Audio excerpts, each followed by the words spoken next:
கோவையில் உலகத்தரம் வாய்ந்த கிரிக்கெட் மைதானம் அமைப்பது தொடர்பாக அதிகாரிகளிடம் விரிவான அறிக்கை கேட்கப்பட்டுள்ளதாக அமைச்சர் சம்பத் தெரிவித்துள்ளார். மைதானம் அமைக்க தேவையான அனைத்து அம்சங்களும் சரியாக இருந்தால் திட்டம் செயல்படுத்தப்படும் என்றும், இல்லையெனில் மாற்று இடங்கள் பரிசீலனையில் உள்ளதாகவும் கூறினார். இடம் சரியாக இருந்தால் அங்கே நம்ம ப்ரொபோசல் நம்ம அக்செப்ட் பண்ணி நம்ம செயல்படுத்தோம். இல்லைன்னா வேற ஒரு பல பகுதிகளில் நம்ம சொல்லியிருக்கிறாங்க. ஸோ அதையும் நம்ம நம்மளுடைய கருத்தாக எடுத்துக்கொண்டு அதையும் நம்ம செயல்படுத்துறதுக்கு பார்ப்போம். தூத்துக்குடி மாவட்டம் கோவில்பட்டியில் மின்கட்டணம் தொடர்பான பிரச்சினையில் முதல்வர் தனிப்பிரிவு 949 ரூபாய் செலுத்தினால் போதும் என கூறிய நிலையில் மின் வாரியம் 9463 ரூபாய் செலுத்த வேண்டும் என வலியுறுத்தி மின் இணைப்பை துண்டித்ததாக புகார் எழுந்துள்ளது. இதனால் 4 நாட்களாக தனது குழந்தைகள் தெருவிளக்கில் படிப்பதாக பாதிக்கப்பட்ட ராஜா வேதனை தெரிவித்துள்ளார். 10ஆம் தேதி வீட்டு மேலே வயரை கட் பண்ணிட்டாங்க, இபி வயரை கட் பண்ணி விட்டாங்க, வீட்டில் போஸ்ட்டை கட் பண்ணிட்டாங்க, வீட்டில் கரண்ட் கிடையாது.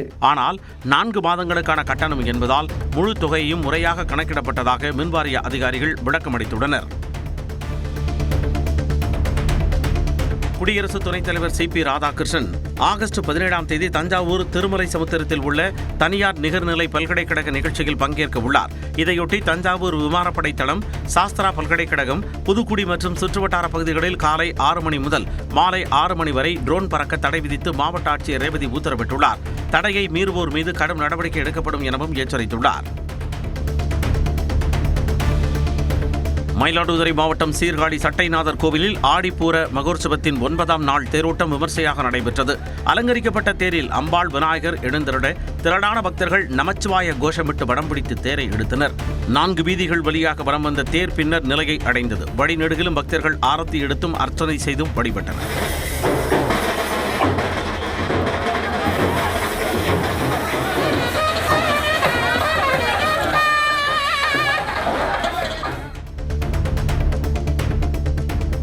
கோவை பேரூரை அடுத்த மாதம்பட்டி பகுதியில் வெயில் தாக்கத்தால் தக்காளி செடிகள் கருகி விவசாயிகளுக்கு நஷ்டம் ஏற்பட்டுள்ளது. மீண்டும் உழவு செய்யும் செலவை சமாளிக்க முடியாததால் தக்காளி செடிகளுக்கு இடையே பாகற்காயை ஊடுபயிராக நடவு செய்து வருகின்றனர். பாகற்காய் மூலம் கிடைக்கும் வருமானத்தை கொண்டு தக்காளி நஷ்டத்தை ஈடுகட்ட முயல்வதாக விவசாயிகள் தெரிவித்துள்ளனர்.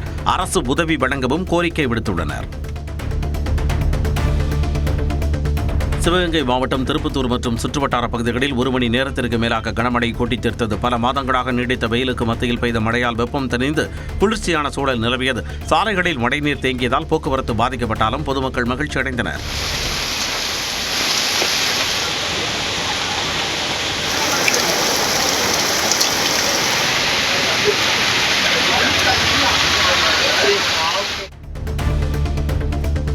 விருதுநகர் மாவட்டம் ராஜபாளையம் புதிய பேருந்து நிலையத்தில் செல்போன் உடைத்ததற்காக ஏற்பட்ட தகராறில் இளைஞரை 6 பேர் கொண்ட கும்பல் ஓட விரட்டி கட்டை மற்றும் கம்பியால் தாக்கிய சம்பவம் அதிர்ச்சியை ஏற்படுத்தியது.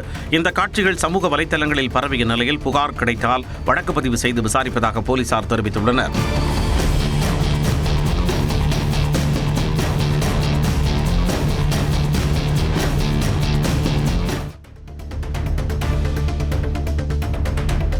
திருச்சி மணப்பாறையில் பிரபல தனியார் மருத்துவமனையில் பெண் மருத்துவர் ரகளையில் ஈடுபட்டதால் பரபரப்பு ஏற்பட்டது. வார்டு கதவின் கண்ணாடியை உடைத்து சிகிச்சையில் இருந்த நோயாளிகள் மீது மர்ம ஸ்ப்ரே தெளித்ததால் மூச்சு திணறல் ஏற்பட்டு நோயாளிகள் அலறி அடித்து வெளியேறினர். இது தொடர்பாக காவல்துறையினர் விசாரணை நடத்தி வருகின்றனர்.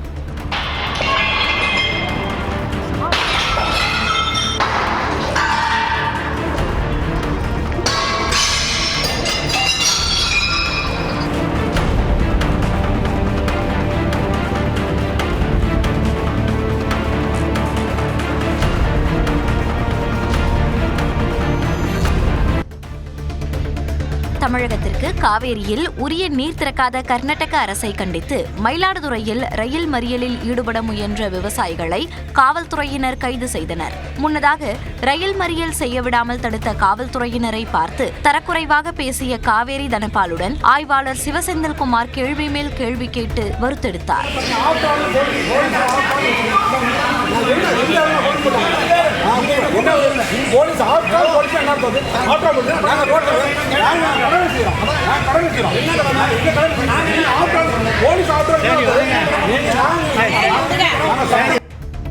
விருதுநகர் அருகே மதுபானங்களை ஏற்றிச் சென்ற லாரி கவிழ்ந்து விபத்துக்குள்ளானது.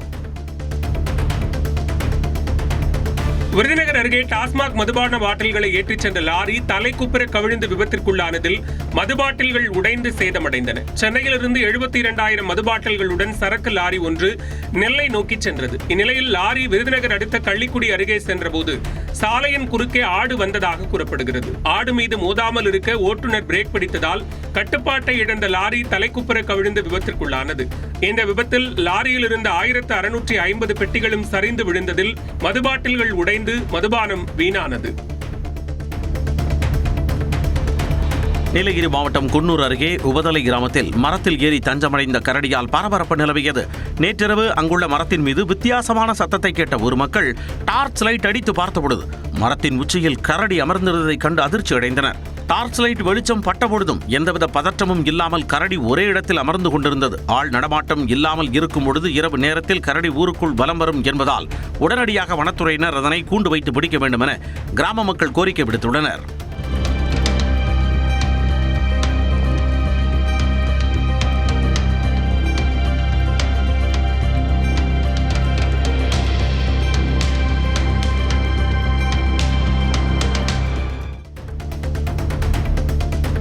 புதுக்கோட்டை மாவட்டம் அன்னவாசல் அருகே உள்ள அகிலாண்டேஸ்வரி அம்மன் திருக்கோவிலில் ஆடிப்பூர திருவிழாவின் முக்கிய நிகழ்வான தேரோட்டம் வெகு விமர்சையாக நடைபெற்றது. அதிகாலையில் அகிலாண்டேஸ்வரி அம்மனுக்கு பால், தயிர், சந்தனம், இளநீர் உள்ளிட்ட திரவியங்களால் சிறப்பு அபிஷேகம் செய்யப்பட்டு வண்ண மலர்களால் அலங்கரிக்கப்பட்டு தீபாராதனை நடைபெற்றது. தொடர்ந்து சிறப்பு அலங்காரத்தில் அம்மன் தேரில் எழுந்தருள மேள தாளங்கள் முழங்க பக்தர்கள் வடம் பிடித்து இழுத்துச் சென்றனர். பெரம்பலூரில் டீ கடையில் சிலிண்டர் வெடித்த சம்பவத்தில் ஒருவர் பரிதாபமாக உயிரிழந்தார். ஆத்தூரை அடுத்த இளம்பலூர் பிரிவு சாலையில் உள்ள டீ கடையில் சிலிண்டர் வெடித்த சம்பவத்தில் கடை ஊழியர்கள் உட்பட 16 பேர் படுகாயமடைந்தனர். இந்நிலையில் திருச்சி அரசு மருத்துவமனையில் சிகிச்சை பெற்று வந்த பொம்மனம்பட்டி கிராமத்தைச் சேர்ந்த மணிகண்டன் என்பவர் பரிதாபமாக உயிரிழந்தார். சிவகங்கை மாவட்டம் காரைக்குடி மற்றும் சுற்றுவட்டார பகுதிகளில் மிதமான மழை பெய்தது. காரைக்குடி நகர், கோவிலூர், தேவக்கோட்டை ரஸ்தா, அரியக்குடி, இலுப்புக்குடி, எஸ்ஆர்பட்டினம் உள்ளிட்ட பல்வேறு பகுதிகளில் மழை பெய்தது. குளிர்ச்சியான சூழல் நிலவியதால் பொதுமக்கள் மகிழ்ச்சியடைந்தனர்.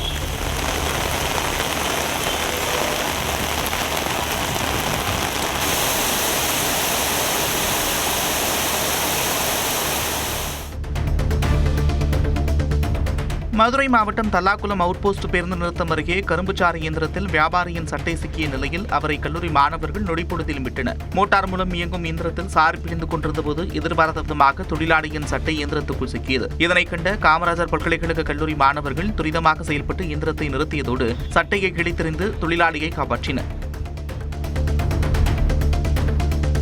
ராணிப்பேட்டை மாவட்டம் சோளிங்கர் அருகே பேருந்து வசதி உள்ளிட்ட பல்வேறு கோரிக்கைகளை வலியுறுத்தி அரசு கலை மற்றும் அறிவியல் கல்லூரி மாணவர்கள் திடீரென சாலை மறியல் போராட்டத்தில் ஈடுபட்டனர். மேல் வெங்கடாபுரம் ஊராட்சியில் செயல்பட்டு வரும் அரசு கலை மற்றும் அறிவியல் கல்லூரி மாணவர்கள் போதிய பேருந்து வேண்டும், விளையாட்டு மைதானம், நூலகம், கேண்டீன் மற்றும் சுற்றுச்சுவர் அமைக்க வேண்டும், மாணவர்களின் பாதுகாப்பிற்காக கல்லூரி எதிரே வேகத்தடை அமைக்க வேண்டும் என்பன உள்ளிட்ட கோரிக்கைகளை வலியுறுத்தி போராட்டத்தில் ஈடுபட்டனர். மதுரை மாவட்டம் உசிலம்பட்டி அருகே தனியார் கல் குவாரிக்கு வழங்கப்பட்ட உரிமத்தை ரத்து செய்ய கோரி 4 கிராமங்களைச் சேர்ந்த மக்கள் கருப்பு கொடி ஏந்தி ஆர்ப்பாட்டத்தில் ஈடுபட்டனர். ஓனான்கரடு பகுதியில் உள்ள கல் குவாரிக்கு வழங்கப்பட்ட உரிமத்தை ரத்து செய்ய கோரி பாப்பநாயக்கன்பட்டி, சங்கரலிங்காபுரம், டி ராமநாதபுரம், செல்லாயிபுரம் ஆகிய கிராமங்களைச் சேர்ந்த மக்கள் உசிலம்பட்டி சாராட்சியர் அலுவலகத்தை முற்றுகையிட்டு போராட்டத்தில் ஈடுபட்டனர். கல்குவாரியால் நீர்நிலைகள், ஓடைகள், கண்மாய்கள், நீர்ச்சுனைகள் மற்றும் பறவைகள் உள்ளிட்ட இயற்கை வளங்கள் பாதிக்கப்படும் என்று கிராம மக்கள் தெரிவித்தனர். சேலம் மாவட்டம் எடப்பாடி அருகே மாரியம்மன் கோயில் தீமிதி திருவிழா விமர்சையாக நடைபெற்றது. கடந்த வாரம் கொடியேற்றத்துடன் விழா தொடங்கிய நிலையில் விழாவின் சிகர நிகழ்வான தீமிதி திருவிழா நடைபெற்றது. திரளான பெண்கள் உள்ளிட்டோர் தீமிதித்தும் அலகு குத்தியும் தங்களது வேண்டுதல்களை நிறைவேற்றினர். கடலூர் திட்டக்குடி பகுதியில் திருட்டுத்தனமாக மதுபான விற்பனையில் ஈடுபட்டதாக 2 பேர் கைது செய்யப்பட்டனர். சித்தேரி மற்றும் பனையாந்தூர் பகுதிகளில் காவல்துறையினர் தீவிர ரோந்து பணியில் ஈடுபட்டனர். அப்போது இருவர் அரசு மதுபான பாட்டில்களை திருட்டுத்தனமாக விற்பனை செய்வதற்காக வைத்திருந்தது தெரியவந்தது. இதனையடுத்து அவர்களிடமிருந்து 90 மதுபாட்டில்கள் பறிமுதல் செய்யப்பட்டன. உதகை மற்றும் அதன் சுற்றுவட்டார பகுதிகளில் மிதமான மழை பெய்தது. மாவட்ட ஆட்சியரகம், தாவரவியல் பூங்கா, மத்திய பேருந்து நிலையம், படகு இல்லம் உள்ளிட்ட பகுதிகளில் மழை பெய்தது. பள்ளி மாணவ மாணவிகள் குடைகளை பிடித்தபடி வீடுகளுக்கு திரும்பினர்.